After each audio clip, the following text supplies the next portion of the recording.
पापा की परी नहीं चाहिए। रविवार का दिन था। आज मयंक और अतुल दोनों की छुट्टी थी। दोनों अभी अभी हॉल की सफाई कर वहीं सोफे पर पसर गए थे। घर में ले देकर 3 जीव ही तो रहते थे, मयंक, उसकी पत्नी रिया और शादी लायक अतुल जो सरकारी नौकरी में था। मयंक की एक बेटी भी है, कुसुम, जिसकी पिछले साल शादी हो चुकी है। फिलहाल वो अपने ससुराल में है, काम वाली छुट्टी पर है।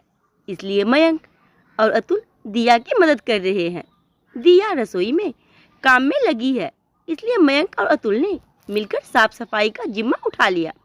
इधर दिया रसोई में फटाफट नाश्ता तैयार कर रही थी। सुबह के 10:30 बज चुके थे। नाश्ता तैयार कर प्लेट में लगाकर दिया बाहर लेकर आई।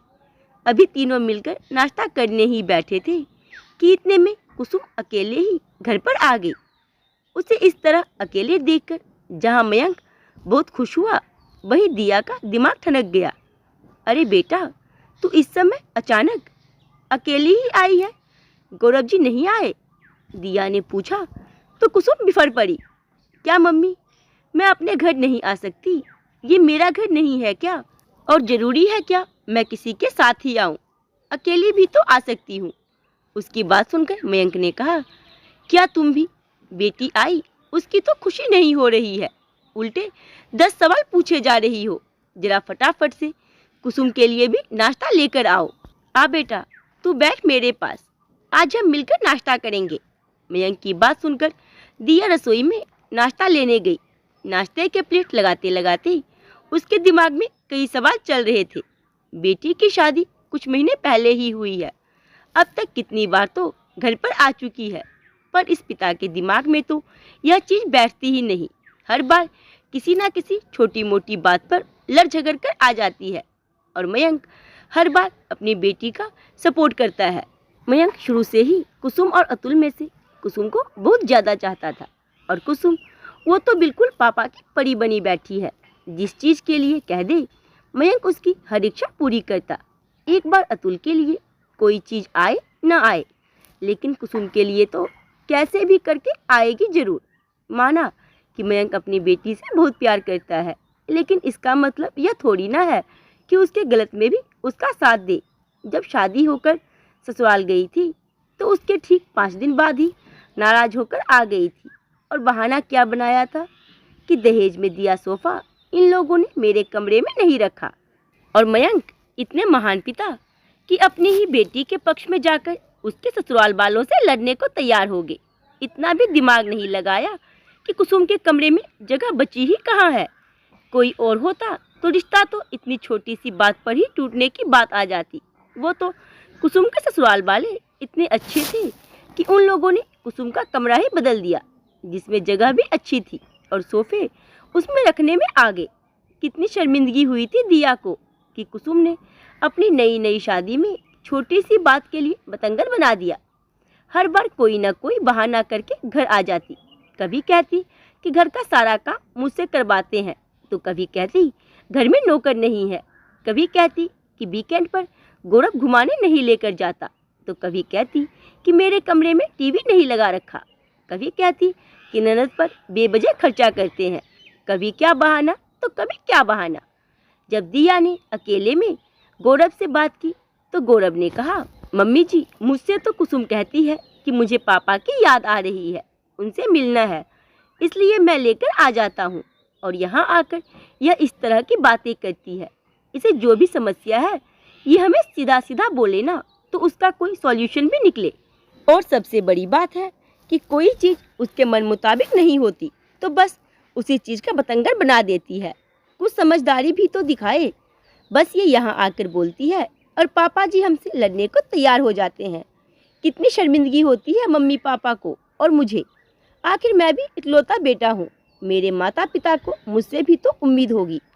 जिया इकलौती बहन है मेरी, वो भी मुझसे छोटी। अगर अपनी खुशी से उस पर थोड़ा सा खर्च कर ही देता हूँ तो उसमें बुरा मान जाती है, जबकि बहन तो मुझसे कुछ मांग ही नहीं रही। मेरी शादी के लिए मेरे माता पिता ने कर्जा लिया था, तो क्या उस कर्ज को चुकाने की जिम्मेदारी मेरी नहीं थी? लेकिन वो ये समझती नहीं। तब भी कितनी शर्मिंदगी महसूस हुई थी दिया को। कई बार कुसुम को समझाने की कोशिश की, पर वो है कि अपने पापा की शाय में समझना नहीं चाहती। और उसके पापा, उनके लिए तो अपनी परी का प्यार हटता ही नहीं। सारी दुनिया में बस उन्हें उनकी बेटी ही दीन दुखी नज़र आती है और उसके ससुराल वाले जल्लाद। ऐसे तो उसका घर बसने से रहा, लेकिन हर बार गौरव साथ होता है। पर आज ये अकेली, जरूर कोई ना कोई बात हुई होगी। सोचते सोचते ही दिया ने प्लेट लगाई और नाश्ता कुसुम को देने के बाद वहीं बैठकर नाश्ता करने लगी। साथ ही साथ बेटी के चेहरे के हाव भाव को पढ़ने की कोशिश करने लगी। लेकिन इतने में कुसुम बोली, पापा, आपको मेरी फ्रेंड शोभा याद है जो मेरे साथ पढ़ती थी? हाँ हाँ याद है। क्यों, क्या हुआ? उसकी मम्मी का कॉल आया था कल मुझे। वो शोभा के लिए अतुल का रिश्ता चाहते हैं। मैंने तो जब से उनसे बात की है तब से मुझे यहाँ आने की लग गई थी। गौरव तो शाम के लिए बोल रहे थे, पर मैं तो अकेली ही चली आई। उसकी बात सुनकर दिया को थोड़ी तसल्ली हुई और मन ही मन खुशी हुई कि हे भगवान, चलो कोई बड़ी बात नहीं है। अरे पर वो तो बहुत अमीर लोग हैं, उन्हें तो एक से बढ़कर एक रिश्ते मिल जाएंगे। फिर वो यहाँ शादी क्यों करना चाहते हैं? दिया ने थोड़ा शक जताते हुए कहा। क्या मम्मा, आप भी अमीर है तो क्या हुआ? अतुल में क्या कमी है? अच्छी खासी सरकारी नौकरी में है। इसके लिए तो एक से बढ़कर एक रिश्ते आएंगे ही ना। अच्छा खासा दहेज देने को तैयार हैं। और आपको पता है, उसके पापा उसकी हर ख्वाहिश पूरी करते हैं। वो जिस चीज़ के लिए कह देती है वो शाम तक उसके हाथों में होती है। उसके पापा ने बिल्कुल उसको परी की तरह पाला है, जैसे मेरे पापा ने मुझे पाला है। कुसुम अपने पापा के गले में हाथ डालते हुए बोली, मुझे किसी पापा की परी को अपने घर की बहू नहीं बनाना। दिया ने कहा तो सब हैरान हो उनकी तरफ देखने लगे। क्यों मम्मा, इतना अच्छा रिश्ता है तो क्यों मना कर रही हो? कोई बेटी के पापा उसे इतना प्यार करते तो इसमें गलत क्या है? कुसुम ने तुनकते हुए कहा। देख बेटा, प्यार करना अच्छी बात है, पर अंधा प्यार करना गलत है।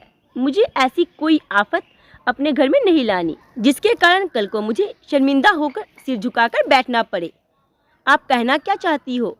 मुझे तेरे सास ससुर और तेरे पति का चेहरा अच्छे से याद है, जब उनके घर में एक पापा अपनी परी के लिए लड़ने के लिए पहुंचते हैं बिना यह सोचे कि उनकी परी भी गलत है।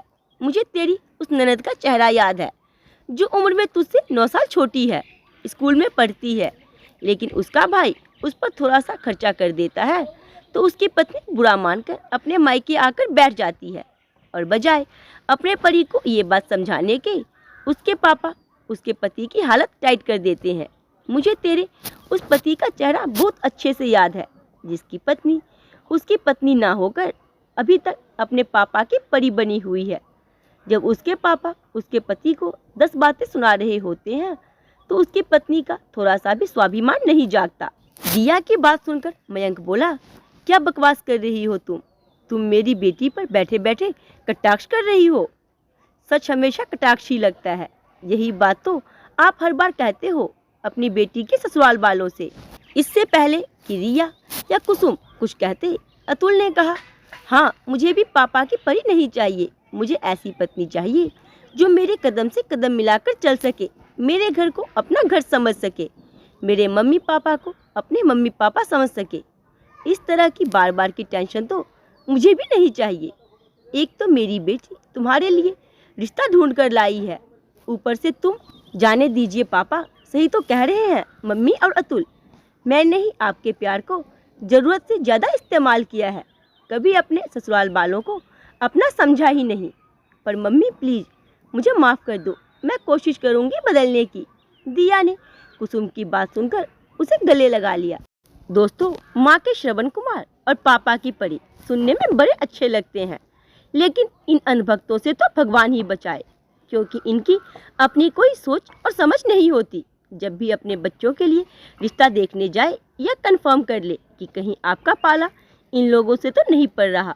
चलो, कहानी में तो पापा की परी को समझ में आ गया, पर सच्चाई बहुत अलग होती है। तो आज की इस कहानी के बारे में आप लोग अपने में जोड़ दें।